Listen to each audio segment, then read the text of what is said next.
আমাদের আগে গিয়ে বসে রয়েছে। দেখেছো কেমন বদমাইশ?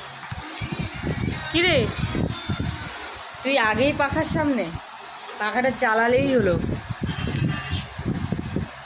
টান টান হয়ে শুয়ে রয়েছে। হ্যাঁ এটা আমার জায়গা, আজকে নিচে শোবো, তুই শুয়েছিস কেন? এখানেই থাকবি আজকে? কিরে ওঠ ওঠ এখান থেকে, পাখার সামনের থেকে ওঠ, ওঠ পাখার সামনের থেকে। বুঝেছে কিরম বদমাইশ,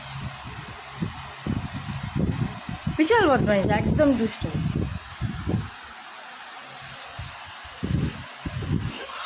তাকিয়ে থেকে কি হবে, জায়গা তো আগে নিয়ে বসে রয়েছে, পাখা চালালেই হলো, পাখা চালালেই তোমার পাখার সামনে এসে বসতে হবে। আর